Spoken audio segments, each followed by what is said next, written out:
ಮಂಜೇಶ್ವರದ ಕುಂಡುಕೊಳಕೆ ಬೀಚ್ನಲ್ಲಿ ಸರಿಯಾದ ಭದ್ರತಾ ವ್ಯವಸ್ಥೆ ಇಲ್ಲದ ಕಾರಣ ಮತ್ತೊಂದು ದುರಂತ ಸಂಭವಿಸಿದೆ.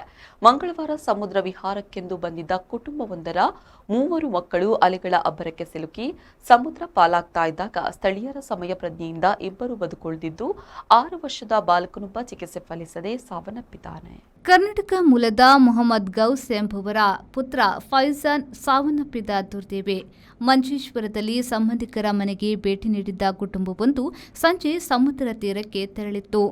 ಈ ವೇಳೆ ಅಲೆಗಳ ಸೆಳೆತಕ್ಕೆ ಸಿಲುಕಿದ ಮಕ್ಕಳನ್ನ ಗಮನಿಸಿದ ಸ್ಥಳೀಯರು ಕೂಡಲೇ ಕಾರ್ಯಪ್ರವೃತ್ತರಾಗಿ 3ರನ್ನ ನೀರಿನಿಂದ ಹೊರತೆಗೆದು ಮಂಗಳೂರಿನ ಆಸ್ಪತ್ರೆಗೆ ದಾಖಲಿಸಿದ್ರು. ಆದರೆ ಫೈಜಾನ್ ಆಸ್ಪತ್ರೆಯಲ್ಲಿ ಕೊನೆಯುಸಿರೆಳೆದಿದ್ದಾನೆ. ಕುಂಡುಕೊಳಕೆ ಪ್ರವಾಸಿ ತಾಣವಾಗಿ ಬೆಳೆಯುತ್ತಿದ್ದರೂ ಇಲ್ಲಿ ಕನಿಷ್ಠ ಸೆಕ್ಯೂರಿಟಿ ಗಾರ್ಡ್ಗಳಾಗಲಿ ಅಥವಾ ಮುನ್ನೆಚ್ಚರಿಕಾ ಫಲಕಗಳಾಗಲಿ ಇಲ್ಲದಿರುವುದು ಸಾರ್ವಜನಿಕರ ಆಕ್ರೋಶಕ್ಕೆ ಕಾರಣವಾಗಿದೆ. ಈ ಹಿಂದೆಯೂ ಇಂತಹ ಘಟನೆಗಳು ನಡೆದಿದ್ದು ಪ್ರವಾಸಿಗರ ರಕ್ಷಣೆಗೆ ಸಂಬಂಧಪಟ್ಟ ಇಲಾಖೆ ಕೂಡಲೇ ಕ್ರಮ ಕೈಗೊಳ್ಳಬೇಕೆಂದು ಸ್ಥಳೀಯರು ಆಗ್ರಹಿಸಿದ್ದಾರೆ. ರೆಹಮಾನುದ್ದೀನ್, ವಿ4 ನ್ಯೂಸ್, ಮಂಜೇಶ್ವರ.